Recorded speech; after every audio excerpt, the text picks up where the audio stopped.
اللہ فرماتے ہیں کہ یہ جو دو کرامن کاتبین بیٹھے ہیں یہ نظر تو نہیں آ رہے، کہاں سے لاجک لاؤ گے ان کو سمجھانے کی؟ یہ تو نظر نہیں آ رہے، لیکن اللہ قرآن میں فرما رہے ہیں کہ کرامن کاتبین بیٹھے ہیں یہاں، اندھیرے کمرے میں چلے جاؤ، تالے لگا دو، گپ اندھیرا کر دو، یہ دونوں ساتھ جائیں گے، یہ دونوں ساتھ جائیں گے۔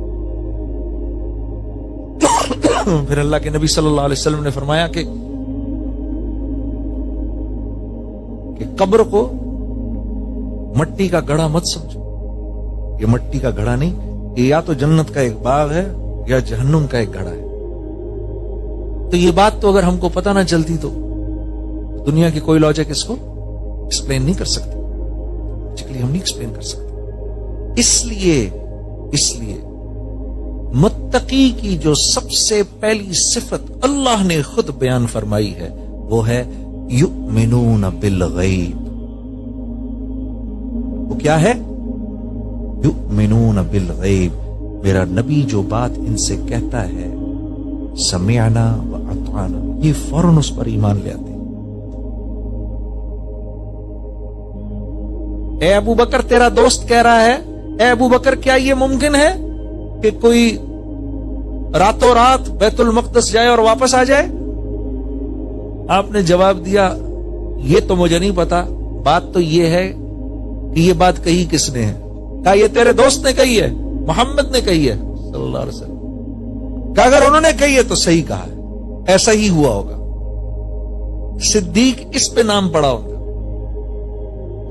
اور اللہ کی شان یہ کہ یوسف علیہ السلام بھی صدیق ہیں اور قرآن میں اللہ نے ان کا لقب بھی صدیق فرمایا، لیکن اللہ کو رسول نبی کریم صلی اللہ علیہ وسلم کے اس صحابی کی یہ بات کتنی پسند آئی ہوگی کہ عرف عام میں آج جب صدیق کا نام لیا جاتا ہے تو سب سے پہلا نام جو ذہن میں آتا ہے وہ سیدنا ابو بکر صدیق رضی اللہ تعالیٰ عنہ کا ہے۔ تو خط بھی تو لکھا تھا حضرت عمر نے، کس کو لکھا تھا؟ آپ کو دریائے نیل کے نام لکھا تھا، کیونکہ عمر بن العاص نے کہا رضی اللہ تعالیٰ عنہ کے حضرت یہ تو مصر چھوڑ کے جا رہے ہیں، دریا سوکھ گیا ہے، کہتے ہیں ایک عورت کی بلی چڑھانی ہے، اور یہاں تو آپ کی کیا رائے ہے کہ یہ تو مصر چھوڑ کر جا رہے ہیں؟ آپ نے ایک خط سیدنا عمر بن العاص کے نام لکھا، دوسرا خط دریائے نیل کے نام لکھا۔ ایسی عجیب سی بات۔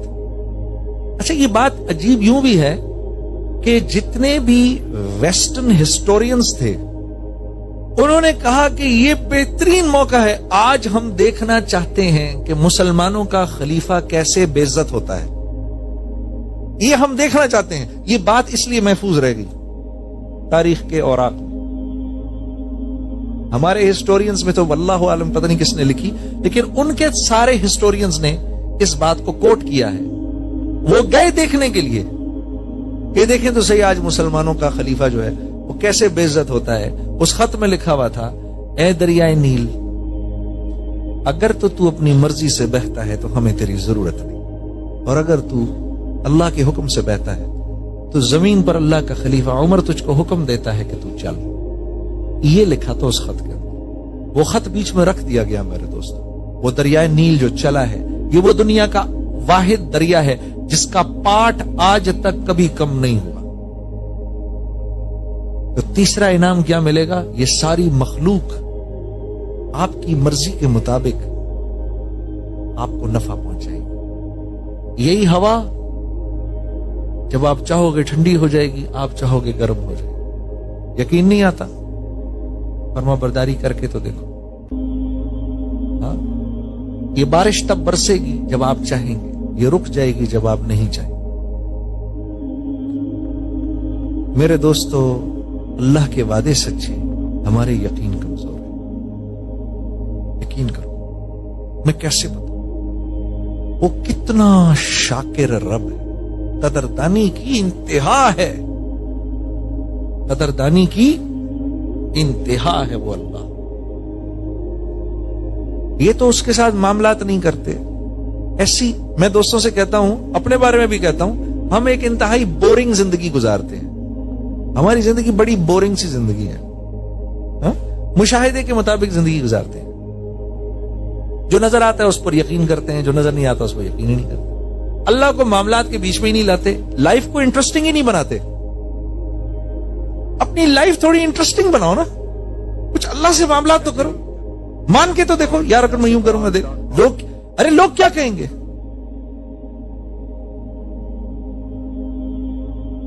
لوگ کیا کہیں, لوگ کیا. حدیث میں آتا ہے کہ اللہ کے حضرت ام عائشہ رضی اللہ تعالی عنہا نے اس کو روایت کیا ہے کہ آپ نے فرمایا کہ حضرت امیر معاویہ رضی اللہ تعالیٰ عنہ جب بیٹھے خلافت پر تو ام عائشہ کو ایک خط لکھا, مجھے کوئی نصیحت فرمائے مختصر سے. فرمایا کہ میں نے اللہ کے نبی صلی اللہ علیہ وسلم سے یہ بات سنی, بیش الفاظ ہیں کہ جب بھی کبھی تمہارے اوپر ایسا وقت آئے کہ یا مخلوق کو راضی کرنا ہو یا اللہ کو راضی کرنا ہو, تو تم اللہ کو راضی کر لینا. کیونکہ اگر تم نے مخلوق کو راضی کیا تو شروع میں تو مخلوق تمہاری بن جائے گی, لیکن کیونکہ ان کے قلوب اللہ کے ہاتھ میں ہیں, اللہ ان کے دل میں تمہاری ایسی نفرت ڈالیں گے کہ جو اس نفرت سے بڑھ کے ہوگی جو وہ تم سے پہلے کرتے تھے.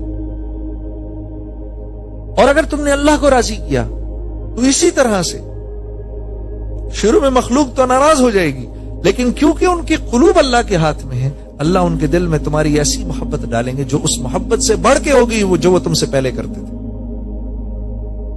کر کے تو دیکھو, لائف کو انٹرسٹنگ بناؤ.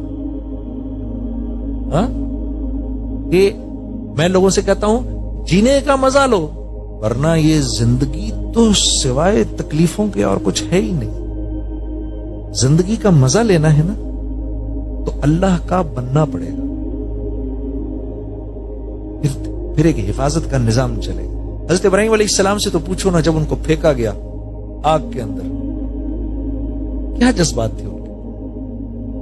میرے دوستو, یہ الف لیلا کی کہانی نہیں ہے, یہ قصہ اللہ نے قرآن میں اس لیے نہیں ذکر فرمایا کہ ہم اس کو ایک کہانی سمجھ کے پڑھ کے آگے نکل جائیں. یہ بہت بڑی تقویت کے لیے اللہ نے اس کو بیان فرمایا, میری آپ کی تقویت کے لیے اللہ نے اس کو بیان فرمایا ہے کہ میرا بندہ اس کو پڑھ کے طاقتور ہو جائے, میرے پر اس کا ایسا ایمان ہو, ایسا ایمان تازہ ہو. پوچھو تو صحیح, اللہ اکبر. تیسرا انعام کیا ملے گا, مخلوق تمہاری ہو جائے. تقویت کے لیے اللہ نے اس کو بیان فرمایا ہے کہ میرا بندہ اس کو پڑھ کے طاقتور ہو جائے, میرے پر اس کا ایسا ایمان ہو, ایسا ایمان تازہ ہو. پوچھو تو صحیح, اللہ